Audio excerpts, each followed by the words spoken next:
السلام عليكم.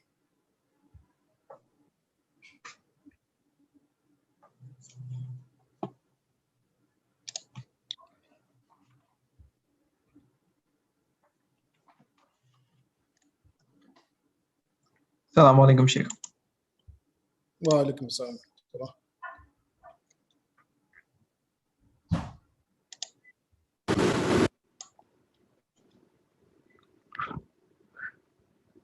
Is the audio clear? Yes, it's clear. Okay.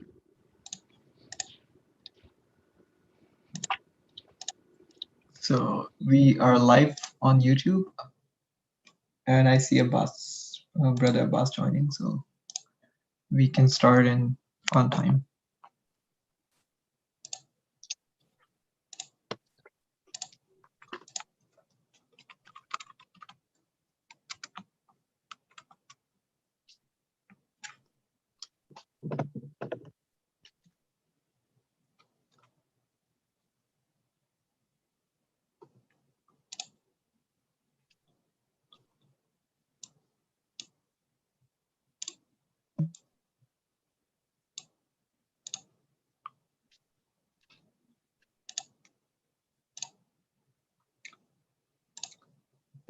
Salam, brother Abbas. Can you hear me?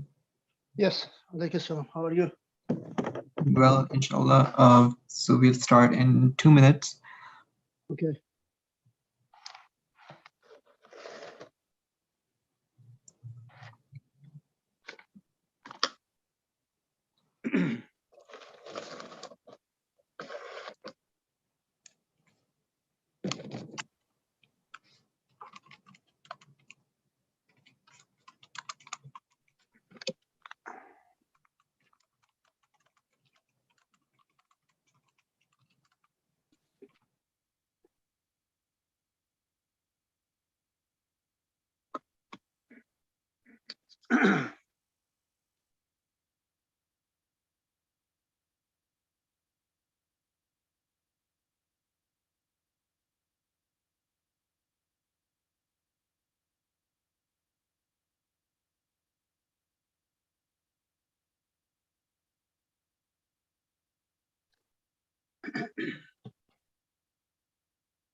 Assalamu alaikum, everyone.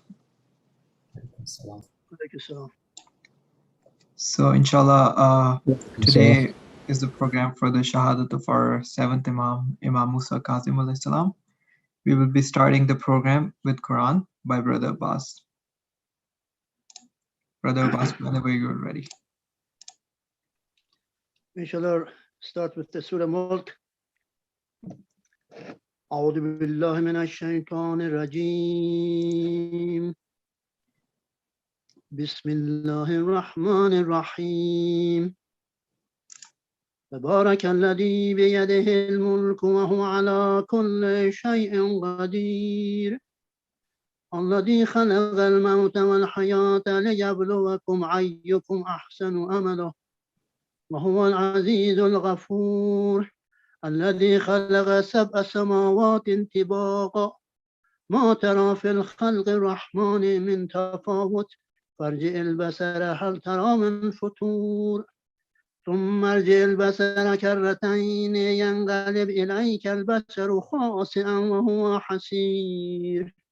ولقد زينا السماء الدنيا بمصابيح وجعلناها رجوما للشياطين وأعتدنا لهم عذاب السعير. وللذين كفروا بربهم عذاب جهنم وبئس المصير. إذا ألقوا فيها سمعوا لها شهيقا وهي تفور تكاد تميز من الغيظ كلما ألقي فيها فوج سألهم خزنتها ألم يأتكم نذير قالوا بلى قد جاءنا نذير فكذبنا وقلنا ما نزل الله من شيء إن أنتم إلا في ضلال مبين إلا في ضلال كبير وقالوا لو كنا نسمع أو نعقل ما كنا في أصحاب السعير فاعترفوا بذنبهم فسحقا لأصحاب السعير إن الذين يخشون ربهم بالغيب لهم مغفرة وأجر كبير وأسروا قولكم أو اجهروا به إنه عليم بذات الصدور ألا يعلم من خلق وهو اللطيف الخبير هو الذي جعل لكم الأرض ذلولا فامشوا في مناكبها وكلوا من رزقه وإليه النشور أأمنتم من في السماء أن يخسف بكم الأرض فإذا هي تمور أم أمنتم من في السماء أن يرسل عليكم حاصبا فستعلمون كيف النذير ولقد كذب الذين من قبلهم فكيف كان نكير أولم يروا إلى الطير فوقهم صافات ويقبض ما يمسكهن إلا الرحمن إنه بكل شيء بصير أمن هذا الذي هو جند لكم ينصركم من دون الرحمن إن الكافرون إلا في غرور أمن هذا الذي يرزقكم إن أمسك رزقه بل لجوا في عتو ونفور أفمن يمشي مكبا على وجهه أهدى أمن يمشي سويا على صراط مستقيم هو الذي أنشأكم وجعل لكم السمع والأبصار والأفئدة قليلا ما تشكرون سبحان الله قل هو الذي ذرأكم في الأرض وإليه تحشرون ويقولون متى هذا الوعد إن كنتم صادقين قل إنما العلم عند الله وإنما أنا نذير مبين فلما رأوه زلفة سيئت وجوه الذين كفروا وقيل هذا الذي كنتم به تدعون قل أرأيتم أن أهلكنا الله ومن معي أو رحمنا فمن يجير الكافرين من عذاب أليم قل هو رحمن آمنا به وعليه توكلنا فستعلمون من هو في ضلال مبين قل أرأيتم إن أصبح ماؤكم غورا فمن يأتيكم بماء معين آمنا بالله صدق الله العلي العظيم اللهم صل على محمد Allahumma salli ala Muhammad wa ali Muhammad. Jazakallah. Brother Abbas, thank you for the beautiful recitation as always. Now we will move on to our poetry. So inshallah, Brother Mehdi will be reciting poetry in Farsi. Please recite a salawat. Allahumma salli ala Muhammad. sallallahu alaykum ya ahl bayt an-nubuwwah مانند تو کسی تک و تنها نمی شود زندانی مصیبت و غمها نمی شود جسمت اسیر ضربه شلاق و ناسزاست این زخم‌های کینه مداوا نمی شود این رسم میزبانی یک روزدار نیست افطار او به مشت و لگد وا نمی شود زنجیرها رسانده سرت را به زانویت، کاغذ همین چنین که تویی تا نمی شود. اعضای پیکر تو ز هم منفصل شده، این پا دگر برای شما پا نمی شود. این سرفه های خشک تو یعنی که تشنه ای، این سرفه های خشک تو یعنی که تشنه ای. آبی نصیب حضرت دریا نمی شود. آری تو هم به جد قریبت کشیده ای، ننویسم از مصیبت عظما نمی شود. شکر خدا که دختر تو جای دیگر است، با پیکر نحیف تو تنها نمی شود. اما دلم گرفته ز اندوه دختری، تشت و سر و 3 ساله و بابا نمی شود. شکر خدا که دست تو انگشتری نبود، بر روی دستهای تو دعوا نمی شود. هنگام حمل پیکرتان بین کوچه ها، شادی و صوت و هلهله برپا نمی شود. صلوات. Allahumma salli ala Muhammad wa ala Muhammad. Jazakallah, Brother Mehdi.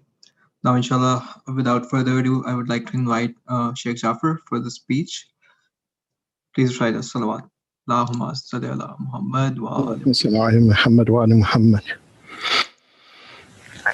أعوذ بالله من الشيطان اللعين الرجيم. بسم الله الرحمن الرحيم. الحمد لله رب العالمين بارئ الخلائق أجمعين، ثم الصلاة والسلام على أشرف الأنبياء والمرسلين، سيدنا ونبينا وحبيب قلوبنا أبي القاسم المصطفى محمد. اللهم صل على محمد وعلى آله الطيبين الطاهرين المعصومين، لا سيما بقية الله في الأرضين، أرواحنا له فداء. أما بعد، فقد قال الله سبحانه وتعالى في كتابه الكريم: بسم الله الرحمن الرحيم. الذين آمنوا ولم يلبسوا إيمانهم بظلم أولئك لهم الأمن وهم مهتدون. صدق الله العلي العظيم. Assalamu alaikum wa rahmatullahi wa barakatuh. Mu'minin mu'minat. First and foremost, I give my condolences to each of you on the occasion which we are commemorating, and that is the Shahadat of Imam Musa bin Ja'far al-Kadhim alayhi afdalu salatu wassalam.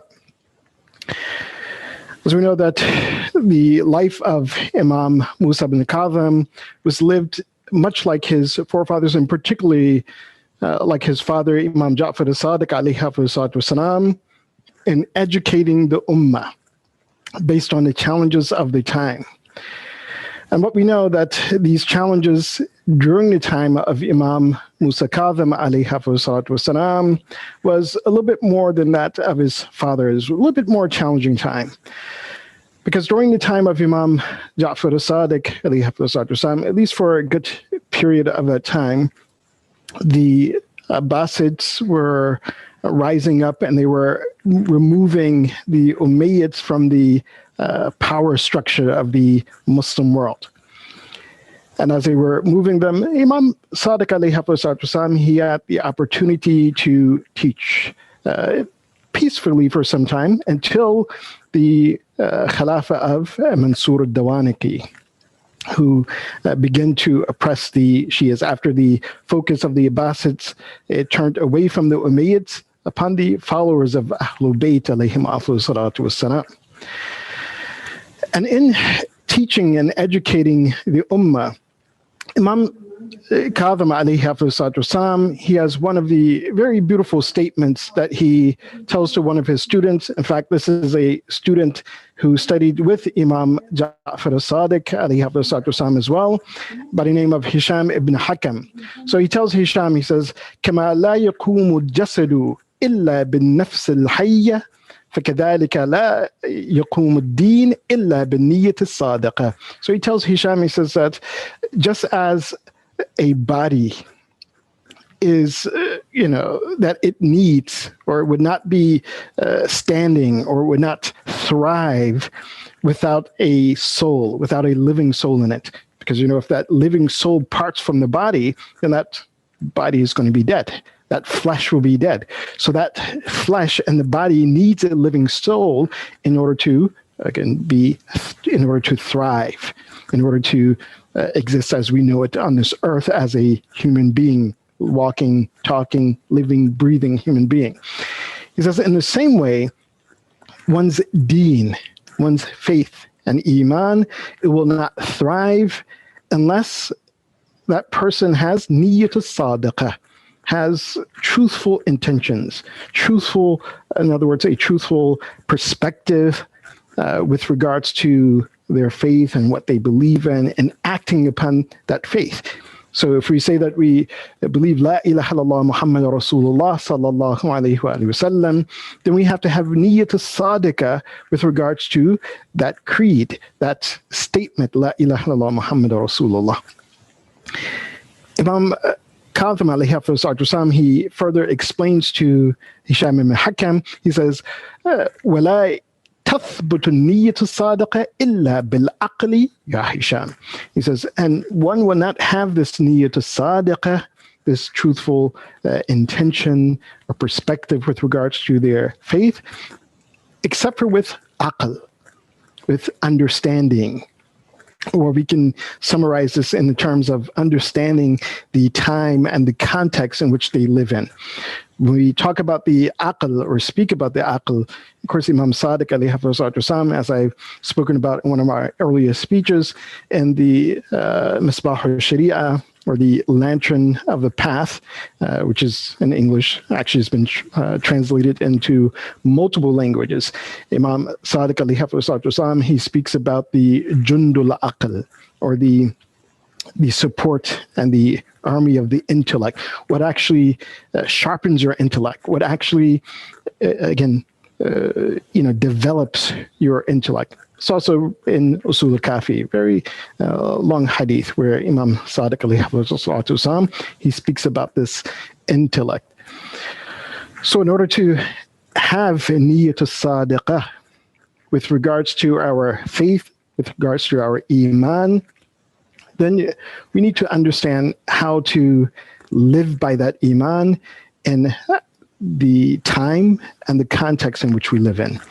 And this is something that we see in the life of Imam Musa Kadhim alayhi wasallam, particularly in how he upheld the principles of faith and iman, and how the Imam, he actually taught the ummah, or taught those who are willing to receive that education. And I want to tonight just give 3 stories, inshallah, if the time permits, about the life of Imam Musa Kadhim alayhi wasallam. And each of these stories, we see how the Imam, he educates the ummah for that particular time. And as we said, it's a time in which there was restrictions that had begun to come upon the followers of Ahlul Bayt alayhim wasallam, when Ahlul Bayt and also those who follow them, or anyone who wanted to be educated by the Ahlul Bayt alayhim wasallam. When that transition of power between the Umayyads and the Abbasids happening, Imam Kadhim alayhi wasallam, he was around the age of 11 at that time. And then Mansur al-Dawanaki, eventually he became the Khalifa, and he began to curtail the just open education and teaching that the Ahlul Bayt alayhim afdalus salam were doing during their time. Imam Baqir during the latter part of his life, Imam Sadiq during the greater part of his imamah, the first part of his imamah, but then later, when Mansur al-Dawanaki became the Khalifa, he began to put pressure on the Ahlul Bayt and pressure on the followers of Ahlul Bayt alayhim afdalus salam.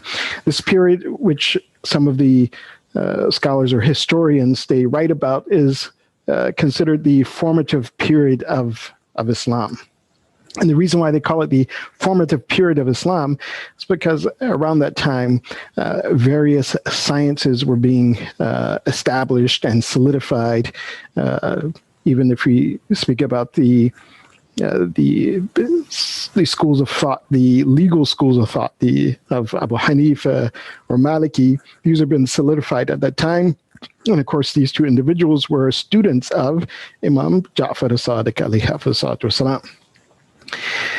And so in contrast to that, this is what the Abbasid Khalifa were trying to do, to curtail the teachings of Ahlul Bayt, to curtail the influence of Ahlul Bayt alayhim afdalus salam, to the point that we see that when Harun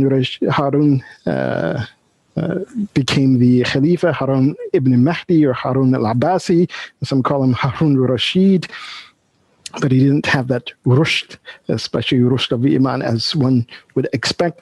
When he became the Khalifa in 786, this was the first time where he began to also make this or solidify a thought or a movement in contrast to those who were following the Ahlul Bayt. And so in 786, this was the first time that the idea or the title of Ahlul Sunnah or Ahlul Hadith, it came about. So Ahlul Hadith were pitted in contrast to the Ahlul Bayt alayhim afdalus salam. And of course, Ahlul Hadith eventually came to be known, or this term eventually converted to the term of Ahlul Sunnah. So one of the challenges and one of the things that during the time of Harun al-Abbasi that he did, they began to claim that Abbas was made the Imam. So therefore after Rasulullah sallallahu alaihi wasallam, instead of Imam Ali being the first Imam or the Khulafa being elected or appointed as it was in the first the Khulafa or selected, he says, no, Abbas, the uncle of Rasulullah sallallahu alaihi wasallam, he was to be the Imam. And so therefore the Abbasids, those who were among that lineage, they were entitled to this station of Imamat. And because of that, we find different of the even fuqaha. For example, Malik ibn Anas, the head of the Maliki school of thought, he had forbade his followers to even obey the government of the Abbasids. He said, no, this is illegitimate because that was not even correct. And remember, Malik ibn Anas, he's one of the students of Imam Ja'far as-Sadiq alayhi afdalus salam, but the founder of the Maliki school of thought. In the first story that I want to highlight in the life of Imam Musa Kadhim alayhi afdalus salam, where we find that the Imam is educating the Ummah. And this is in an encounter that he had with Abu Hanifa.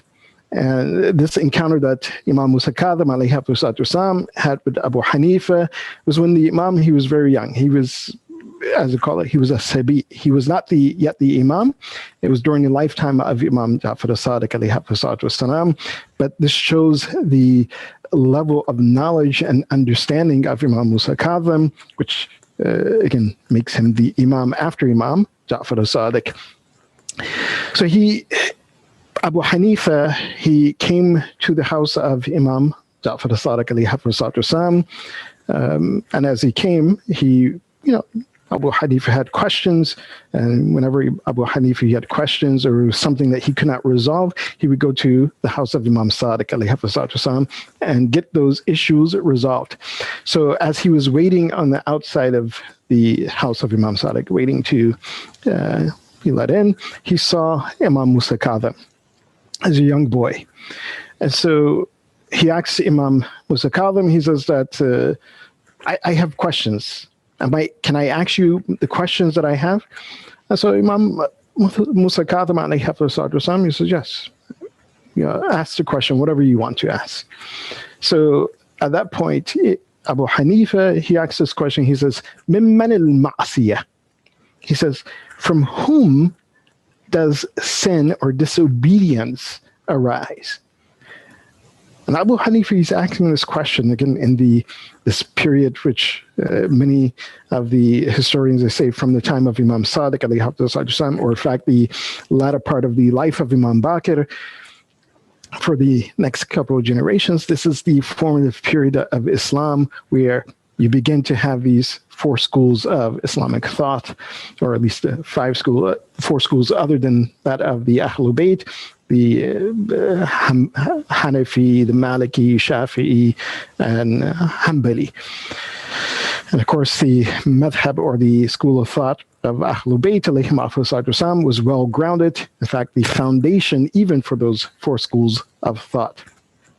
And likewise within theology, that the questions about Allah subhanahu wa ta'ala, about prophethood, even about imamah, this was being solidified. Of course, it was already in existence during the time of Ahlul Bayt among their students, and particularly in this time. We mentioned Hisham ibn Hakam, but there were 3, what you could say, powerhouses of knowledge with regards to theology, who were students of Imam Sadiq and students of Imam Kadhim alayhim afdalus wassalam, and that was Hisham ibn Hakam, Hisham ibn Salim, and also Mu'min al-Taq.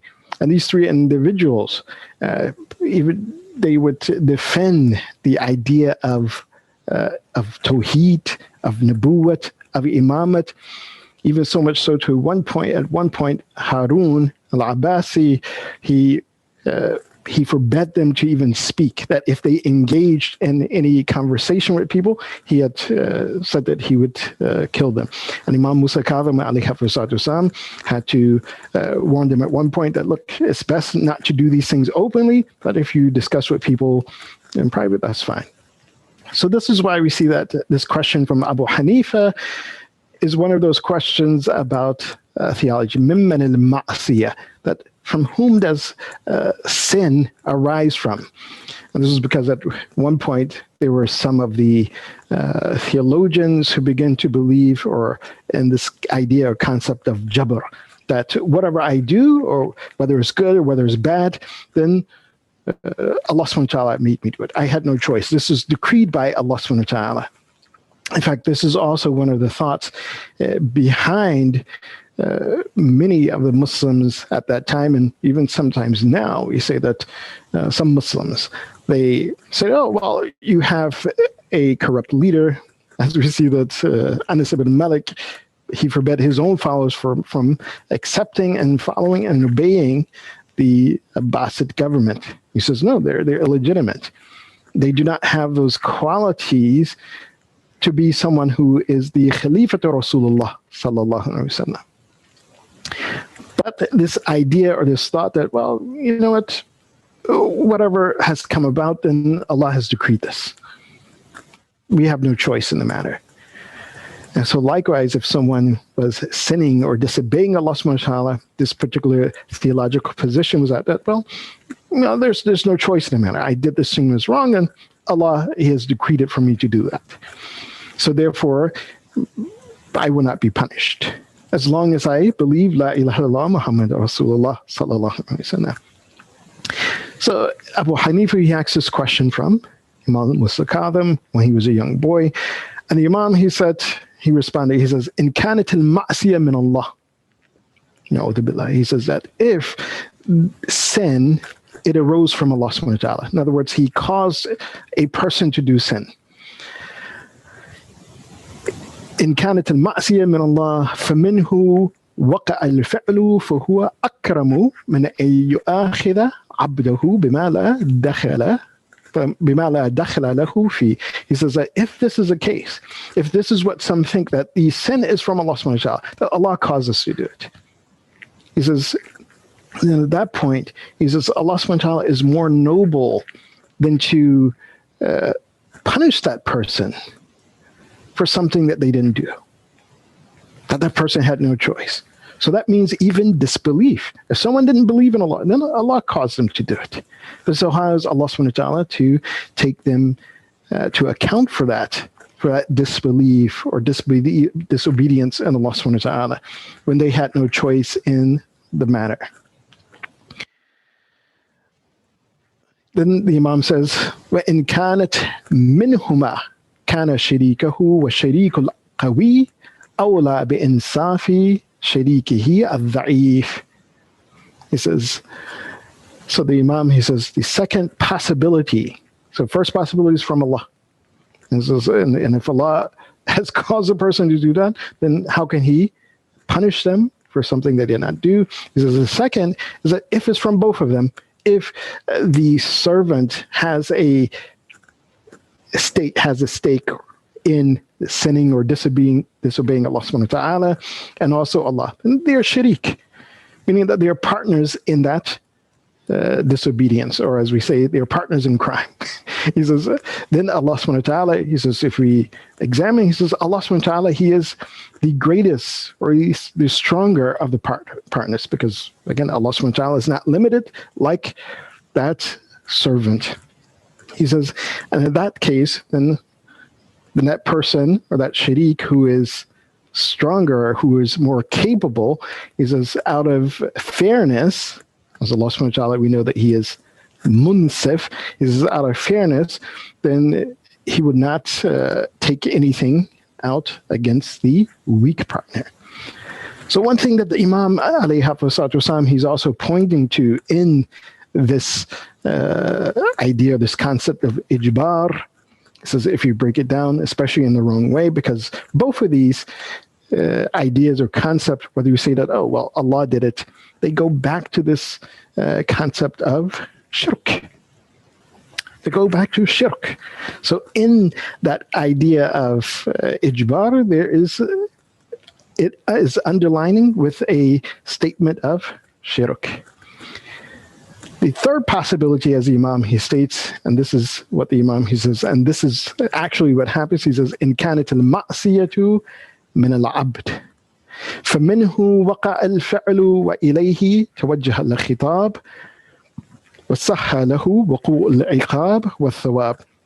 He says, and if we say that disobedience is from the servant, that each servant themselves, that they disobey Allah subhanahu wa ta'ala out of their actions, out of their free will and choice, he says, then that action is from them, and based on that action, we know that they were given revelation from Allah subhanahu wa ta'ala, al-khitab, that Allah subhanahu wa ta'ala revealed to the prophets his commands, which was delivered to the ummah, which was delivered to mankind. And likewise, Allah subhanahu wa ta'ala revealed to the prophets the prohibitions, and that was also delivered to mankind. And so if that person obeyed, then then they can be recipients of Allah subhanahu wa ta'ala's reward and blessing. And if they disobey, then they will be recipients of Allah subhanahu wa ta'ala's punishment. And this, to some extent, it indicates on an idea of a theology of sin,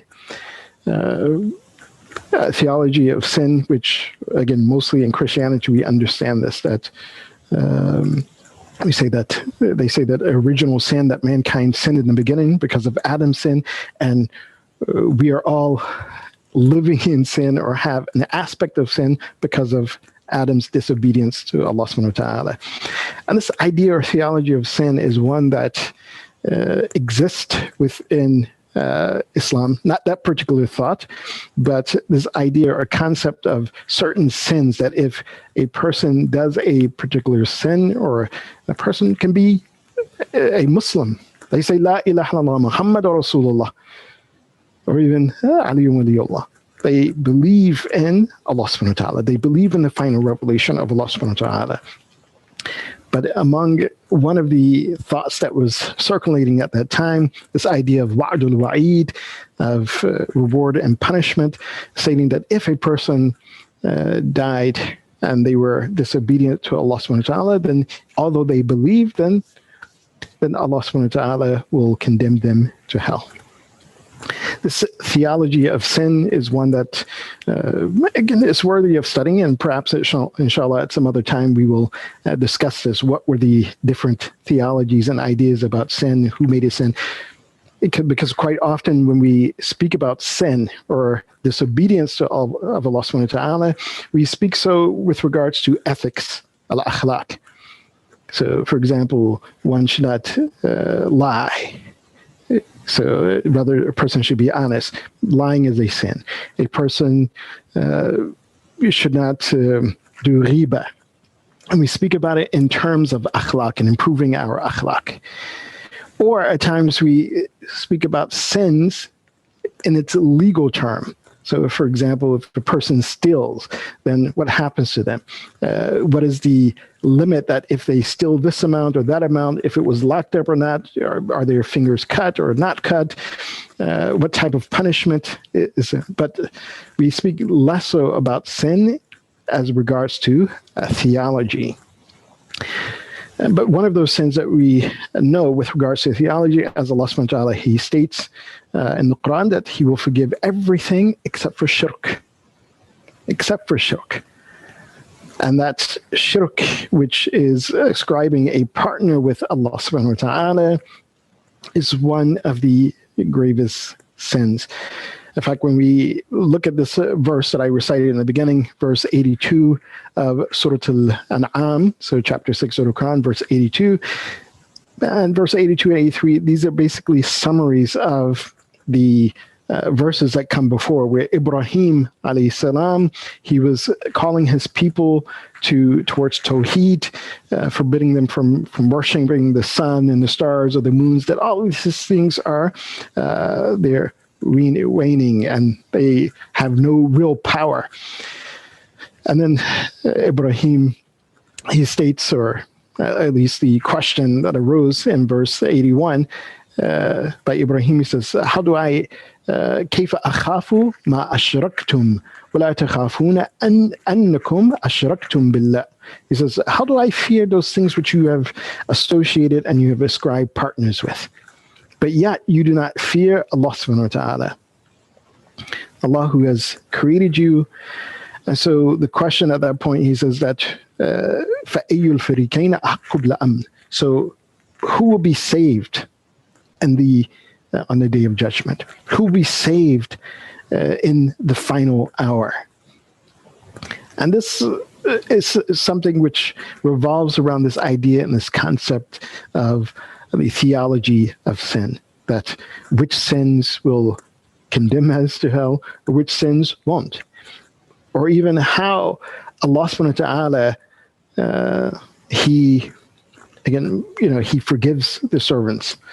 Or what punishments will Allah subhanahu wa ta'ala erect against the servant. So in verse 82, Allah subhanahu wa ta'ala says, الَّذِينَ آمَنُوا وَلَمْ يَلْبِسُوا إِيمَانَهُمْ بِظُلْمٍ. So that servant or that group that believes in Allah subhanahu wa ta'ala, وَلَمْ يَلْبِسُوا إِيمَانَهُمْ بِظُلْمٍ, and their iman is not cloaked or not drowned in oppression. And this oppression, according to the tafsir of Imam Baqir alayhi wasallam, tafsir of Ahlul Bayt, is shirk. That their iman is not cloaked or is not damaged or affected by shirk. أُولَٰئِكَ لَهُمُ الْأَمْنُ وَهُمُ الْمُهْتَدُونَ وَهُمْ مُهْتَدُونَ. Those are the ones who will be safeguarded. Their iman will save them on the day of judgment, and those are the individuals who are guided aright. So that first story, we understand that, again, we should be careful with regards to thinking of sins or thinking that, Allah subhanahu wa ta'ala that, he has caused me to do this, or even according to the teachings of Imam Musa Kadhim alayhi wasallam, he stated that a person with strong iman does not complain against Allah subhanahu wa ta'ala. That person is content with what Allah subhanahu wa ta'ala has ordained for him, and that person will make their dua. And he gives this example. He said they will make their dua for their rizq, for their sustenance from Allah subhanahu wa ta'ala. And he says, and if that sustenance takes time, that it goes slowly towards them, they don't complain. They wait in contentment with Allah subhanahu wa ta'ala. The second story of Imam Musa Kadhim from his life, to understand that how he educated the ummah, and in some sense is connected to that first story as well. This idea of sin and disobedience to Allah subhanahu wa ta'ala, or actually to Rasulullah, or those who Rasulullah sallallahu alayhi wa sallam, he placed in authority. And this comes with the encounter of Imam Musa Kadhim alayhi wasallam with a farmer this farmer was actually one of the descendants, great grandchildren of Umar, the second Khalifa. And some of the companions of Imam Musa Kadhim alayhi wasallam, they had heard this individual who was the grandson of the second Khalifa. Whenever he saw Imam Musa Kadhim, again, he knew that Imam Musa Kadhim was the son of Imam Ja'far as-Sadiq, and he knew the lineage. He knew that Imam Musa Kadhim was from the children of Amir al-Mu'mineen Ali ibn Abi Talib alayhi salatu wasalam. So whenever he saw Imam Musa Kadhim, he would, like under his breath, he would curse Imam Ali alayhi salatu wasalam.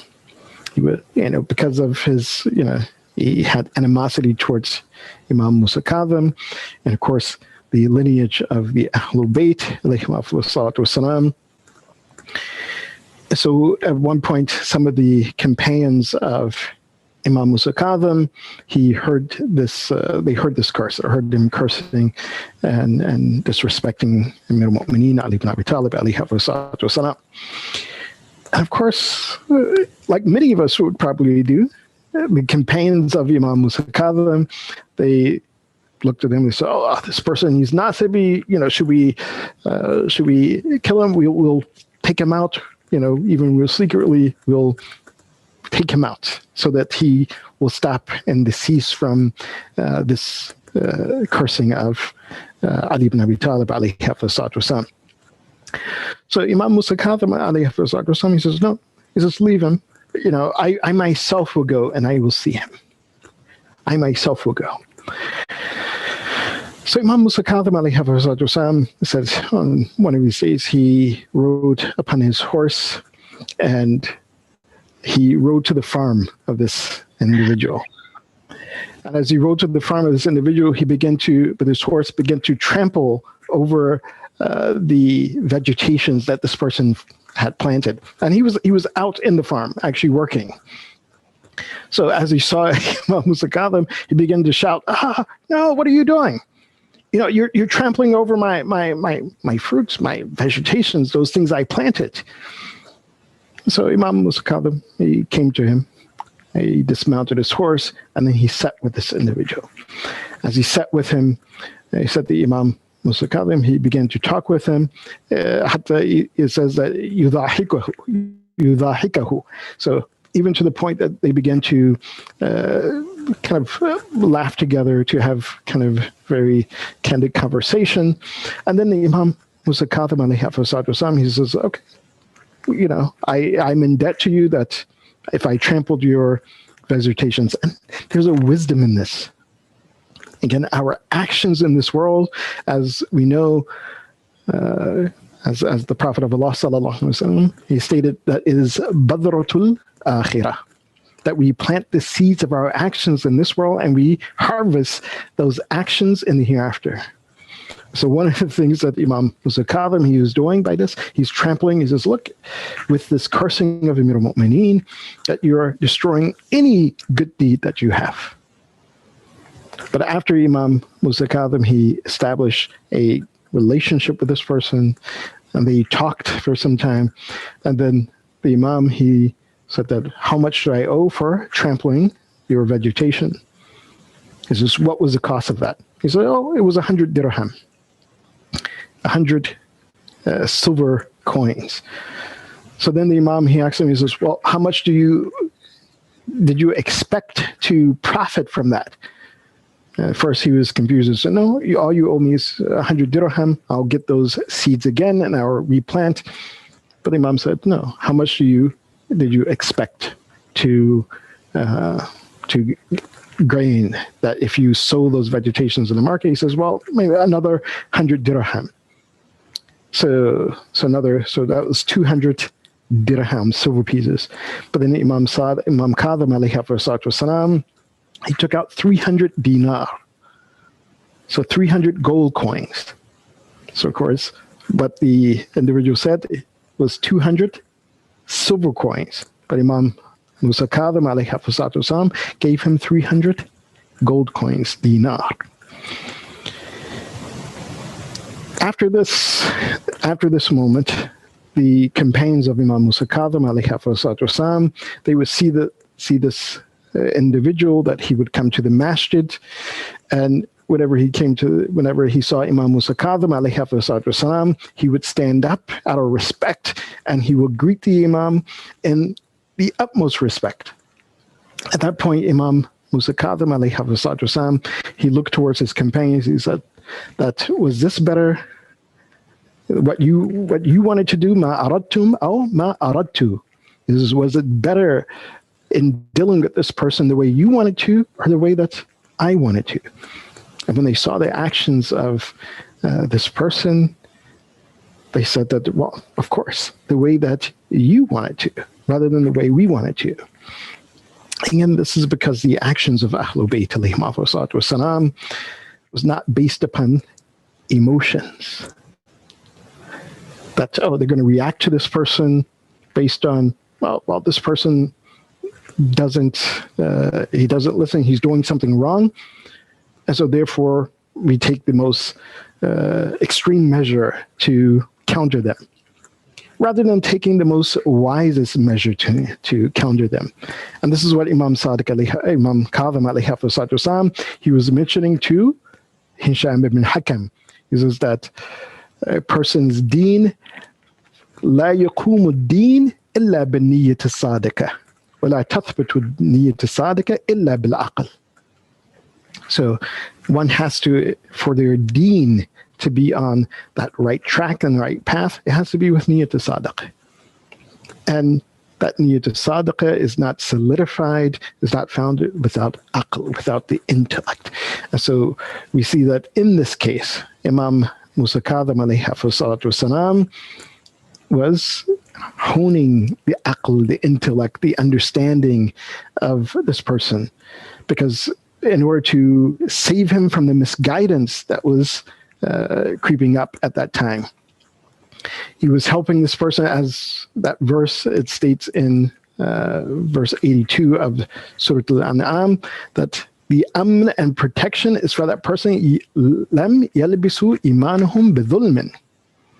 So that person whose iman is not tainted or clouded with oppression or anything that leads back to disobedience to Allah subhanahu wa ta'ala, or associating a partner with Allah subhanahu wa ta'ala. And that is, of course, as we know, one, disobeying Allah subhanahu wa ta'ala, setting up a partner with him, having doubt, as we understand in many of those hadith regarding that disbelief, or the type of disbelief which will lead to either shirk or lead to a person leaving from the folds of Islam. Doubt in Allah subhanahu wa ta'ala, disbelief in Allah subhanahu wa ta'ala, doubt or disbelief in Rasulullah sallallahu alaihi wasallam, or even disbelief in those things which they have set forth. And according to some of the riwayat, those who one should follow after Rasulullah sallallahu alaihi wasallam. And this is one of the lessons also from this verse of Quran, verse 82 of Surah Al-An'am, that one can gain guidance, because again, this is the verse that is concluding all of those hujjah that Ibrahim, he brought to his people about who is Allah subhanahu wa ta'ala. Is Allah, or is the object of worship, the sun, the moon, the stars, all of these things that they were worshiping, and he showed that they were weak, they were waning, they could not even sustain themselves, so therefore we cannot worship those things. So one of the lessons of that is that one needs proper guidance in their lives. Number two, that iman is not fixed or firm unless a person is committed to that, has that niyyah to sadaqah. Otherwise, they will go off a track.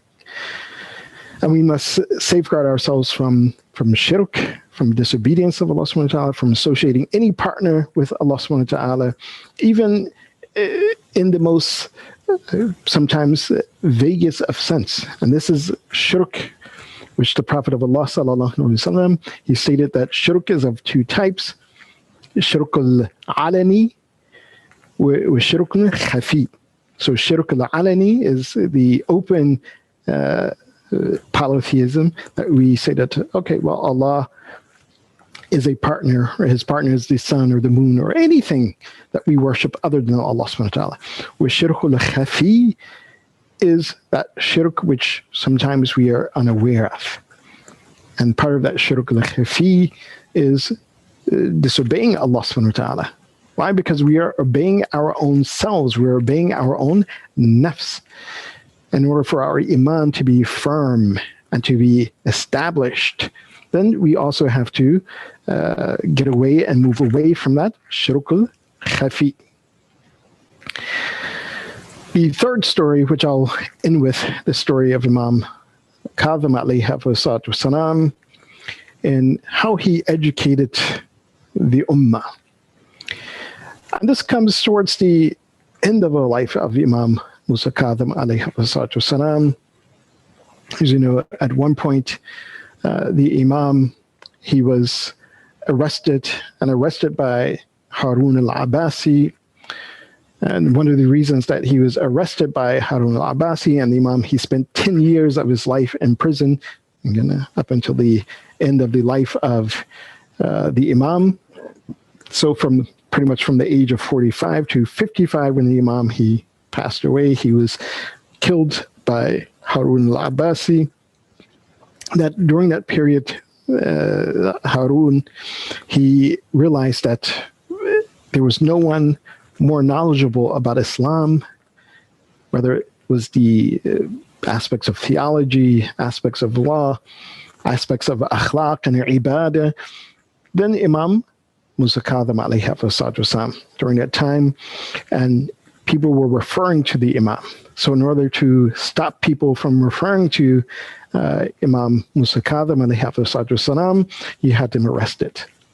But even under the arrest and the surveillance of Harun al-Abbasi, the Imam, he was still able to educate the ummah. Anyone who, again, they would lend an ear to the intellect, or to what was rational, to what was correct. So in one of those prisons, it was the prison of Isa ibn Ja'far. In that prison, Isa ibn Ja'far, who was one of the minions of Harun al-Abbasi, he said that, under the orders of Harun, to have spies to look in on the Imam, to see what he's doing. Because, of course, the Imam was constantly engaged in ibadah. So much so to one point, some of the captives of the Imam, because these prisons were pretty much the dungeons and folks' homes. They had their home and they built like an underground dungeon area. And so that's where they kept the Imam Musa Kadhim alayhi salatu wasalam. And so the Imam was known to engage in the ibadah. So these spies were coming, they were looking and waiting and watching the Imam Musa Kadhim alayhi wasalam making his ibadah. And at one point, Isa ibn Ja'far, he wrote to Harun. He says, look, I did as you said. I kept the Imam in isolation, that no one could see him, talk to him, again, so he would not influence and correct the beliefs and the iman of the people, of the mujtama, of the society. So I kept him there, and I also kept a lookout on his ibadah, because Harun was also worried that if the Imam made dua against him, then he knew that this dua would be answered. So Isa ibn Ja'far, he says that, no, he did not make dua against you, Harun, nor did he make dua against me. And we are his captors, that we are not treating him with his due respect. He says, all I hear the Imam, in fact, he is making his own istighfar, but the dua that affected Isa ibn Ja'far, he says that he heard the Imam state, Allahumma innaka ta'lamu annani kuntu as'aluka an tufarrighani li'ibadatik. Allahumma wa qad fa'alta dhalika falaka al-hamd. Laqad fa'alta falaka al-hamd. He says that the Imam Musa Kadhim, he would pray to Allah subhanahu wa ta'ala. He says, oh Allah, I've asked you, I've prayed to you, I've supplicated to you to create for me al-faragh, a moment of isolation, where in this isolation, I will only be in servitude to you, to worship Allah subhanahu wa ta'ala. And he says that, oh Allah, you've answered this dua. Falak al-hamd. And I thank you. So even in this imprisonment, Imam Musa Kadhim alayhi wasalam, with hikmah, with wisdom, he is educating the ummah. He's educating even those who are holding him as prisoner. That you think that you're harming me, but in fact, this is a moment of isolation where I can engage with Allah subhanahu wa ta'ala. I can make my supplication to Allah subhanahu wa ta'ala. And this doesn't mean that Imam Musa Kadhim alayhi wasalam at all, he was a pacifist. No. Imam Musa Kadhim, with hikmah, he guided the ummah. In one of those cases where we see this wisdom and hikmah as well, where one of the companions of Imam Musa Kadhim alayhi wasalam, by the name of Safwan ibn Mahran, he used to rent camels. And Imam Musa Kadhim, he came to him once. He says that, Ya Safwan, he says that you have very good ethics. He says everything about you I think is good. He says except for one thing. So Safwan, he says, what is this? He says that you are renting your camels to Hadat Tariya, to this oppressor, meaning Harun al-Abbasi. He says, all your other actions, your deeds are good. And so Safwan, he says, well, I only rent them when he's going to Hajj, not for anything else. But then Imam Musa Kadhim, he says that when you're renting them for him to go to Hajj, he says, do you expect to get your rent, your money from renting these camels? He says, yes. Safwan said, yes. He says, and if you're expecting to get that, so you're hoping that he's alive and he stays well until he comes back so he can give you money? Safwan said, yes. He says, and so that means that you're having hope in this oppressor. You have hope in his baqa, that he stays and he remains. And as long as he stays and he remains, he's going to continue his oppression. So why do you hope, again, for that continuation of oppression, even if it means that you're gaining some wealth, some monetary wealth, worldly wealth? So at that point, Safwan, he sold his camels before that Hajj season came. And of course, Harun called him, and he was assumed that, yes, Imam Musa Kadhim was the influence over him. But Safwan, he says, no, he says, I'm an old man and I'm tired of this business. I can no longer manage this. So Imam Musa Kadhim, alayhi salatu wasalam, by no means was he a pacifist, but rather he taught and he educated the ummah. He resisted and opposed oppression bil hikmah, with wisdom, just as he did with this dua that he recited in the prison of Isa ibn Ja'far. And at that point, Isa ibn Ja'far, he told Harun, he says, look, I can no longer hold him.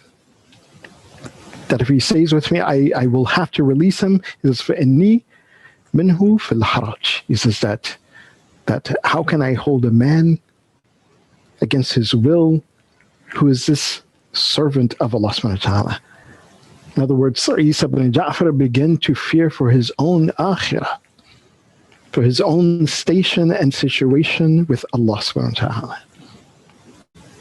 So we see that the Imam, by understanding his time, that he was able to oppose the oppression of the Abbasids, or at least alert others to that oppression of the Abbasids, and particularly Harun al-Abbasi. But then the Imam, he was transferred to another individual to hold him captive, and that was Sindi ibn Shahak, or Sindi ibn Shahak. That this Sindi ibn Shahak, that he was a person that when we read about his character, that he had no sense of justice.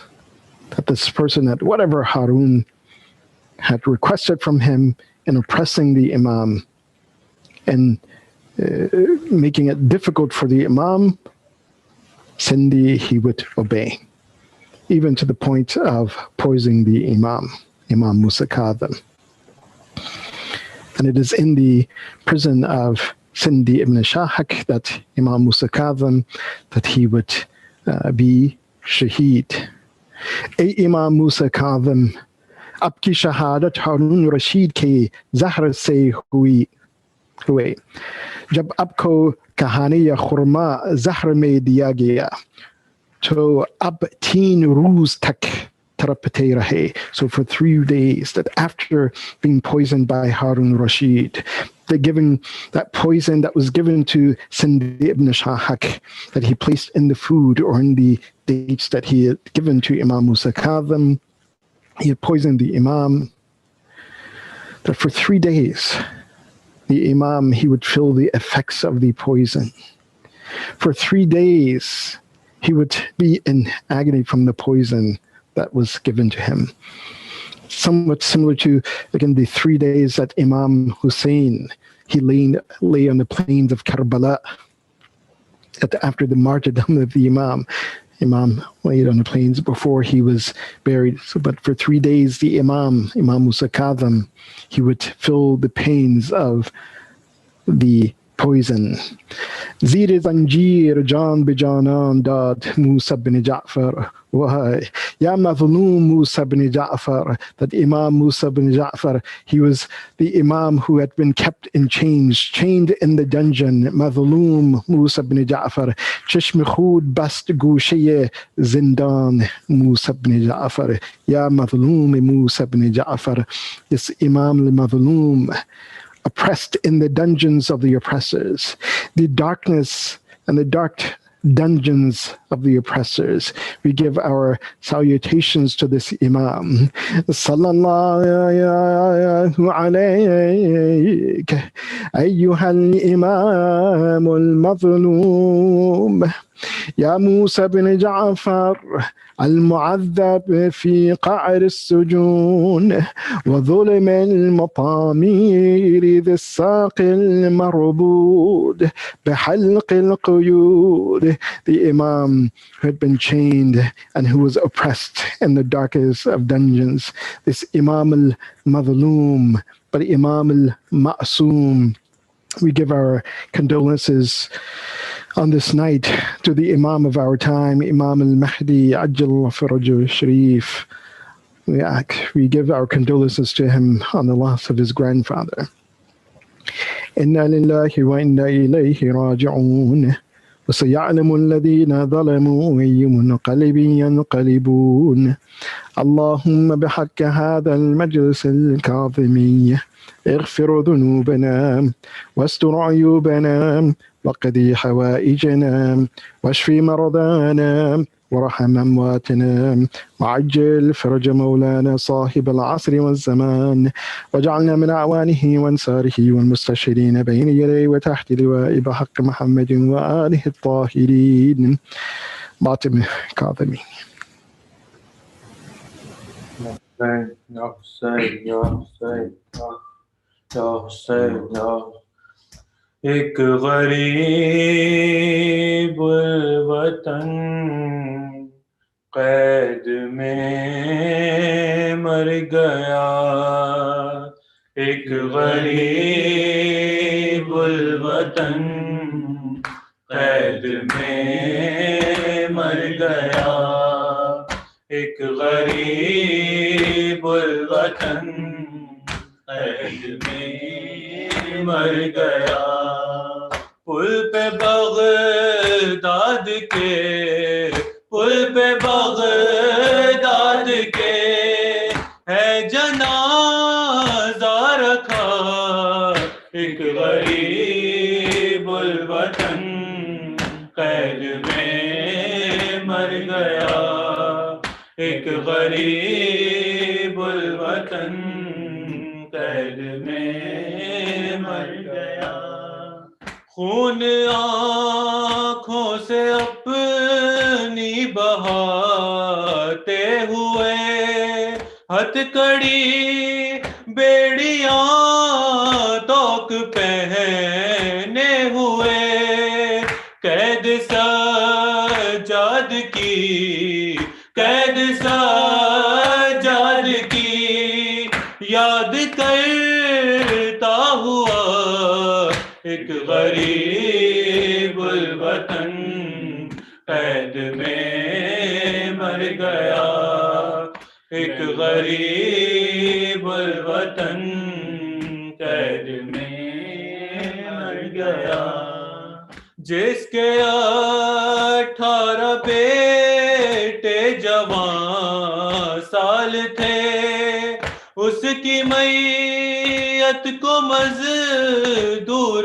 لے کر چلے، بین کرتی چلی، بین کرتی چلی، ساتھ میں سیدہ، ایک غریب الوطن قید میں مر گیا، ایک غریب الوطن قید میں مر گیا، صبر کرنا ہے صغرا کے جیسا تجھے، راستہ دیکھنا باپ کا چھوڑ دے، جا کے معصوم جا کے معصوم کم سے کہہ دے ہوا،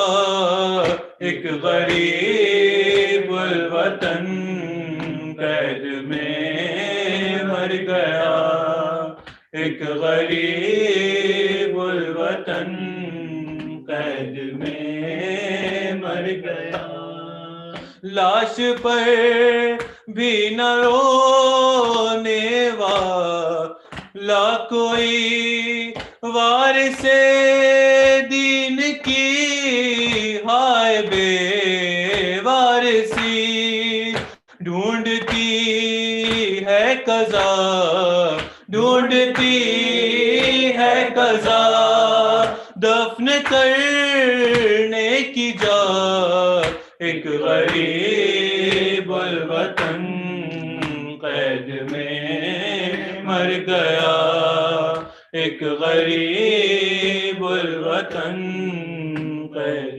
میں مر گیا، یا حسین یا حسین یا حسین یا حسین۔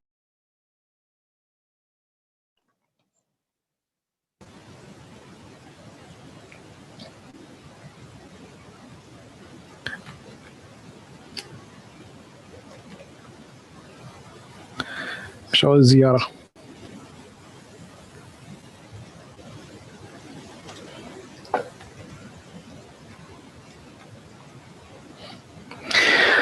اللهم صل على محمد وآل محمد. بسم الله الرحمن الرحيم. أزور سيدي ومولاي أصالة عن نفسي ونيابة عن والدي ومن قلدني بالزيارة. السلام عليك يا ولي الله وابن وليه. السلام عليك يا حجة الله وابن حجتي. السلام عليك يا سفي الله وابن سفيه. السلام عليك يا أمين الله وابن أمينه. السلام عليك يا نور الله في ظلمات الأرض. السلام عليك يا إمام الهدى. السلام عليك يا علم الدين والتقى. السلام عليك يا خازن علم النبيين. السلام عليك يا خازن علم المرسلين.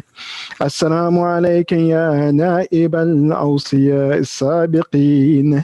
السلام عليك يا معدن الوحي المبين. السلام عليك يا صاحب العلم اليقين. السلام عليك يا عيبة علم المرسلين. السلام عليك أيها الإمام الصالح. السلام عليك أيها الإمام الزاهد. السلام عليك أيها الإمام العابد. السلام عليك أيها الإمام السيد الرشيد. السلام عليك أيها المقتول الشهيد. السلام عليك يا ابن رسول الله وابن وصيه. السلام عليك يا مولاي موسى بن جعفر ورحمة الله وبركاته. أشهد أنك قد بلغت عن الله ما حملك وحفظت ما استودعك وحللت حلال الله وحرمت حرام الله وأقمت أحكام الله وتلوت كتاب الله وصبرت على الأذى في جنب الله وجاهدت في الله حق جهاده حتى أتاك اليقين. وأشهد أنك مضيت على ما مضى عليه آباؤك الطاهرون وأجدادك الطيبون الأوصياء الهادون الأئمة المهديون. لم تؤثر على هدى ولم تمل من حق إلى باطل. وأشهد أنك نصحت لله ولرسوله ولأمير المؤمنين وأنك أديت الأمانة واجتنبت الخيانة وأقمت الصلاة وآتيت الزكاة وأمرت بالمعروف ونهيت عن المنكر وعبدت الله مخلصا مجتهدا محتبسا حتى أتاك اليقين. فجزاك الله عن الإسلام وأهله أفضل الجزاء وأشرف الجزاء. أتيتك يا ابن رسول الله زائرا عارفا بحقك مقرا بفضلك محتملا لعلمك محتجبا بذمك عائدا بقبرك لائذا بذريحك مستشفعا بك إلى الله مواليا لأوليائك معاديا لأعدائك مستبصرا بشأنك وبالهدى الذي أنت عليه عالما بضلالة من خالفك وبالعمى الذي هم عليه. بأبي أنت وأمي ونفسي وأهلي ومالي وولدي يا ابن رسول الله أتيتك متقربا بزيارتك إلى الله تعالى ومستشفعا بك إليه. فاشفع لي عند ربك ليغفر لي ذنوبي ويعفو عن جرمي ويتجاوز عن سيئاتي ويمحو عني خطيئاتي ويدخلني الجنة ويتفضل علي بما هو أهل ويغفر لي ولآبائي ولإخواني وأخواتي ولجميع المؤمنين والمؤمنات في مشارق الأرض ومغاربها بفضله وجوده منه. والسلام على مولاي صاحب العصر والزمان. الأمان الأمان الأمان من فتن الزمان. العجل العجل العجل. وصل على أهل بيت النبوة وموضع الرسالة جميعا ورحمة الله وبركاته. صلوات اللهم صل على محمد وعلى Allahumma salli ala Muhammad wa ali Muhammad. Thank you so much, Brother Muhammad, and thank you so much, Brother Sheikh Jafar. Inshallah, on Thursday, we will have a 5-minute speech by a member of IABA Youth on the event of Miraj after Dua Kamal, and we will be sending the details in an updated email.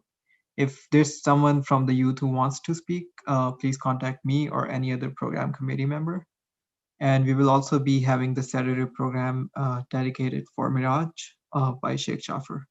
Inshallah. Assalamu alaikum. وعليكم السلام ورحمة الله.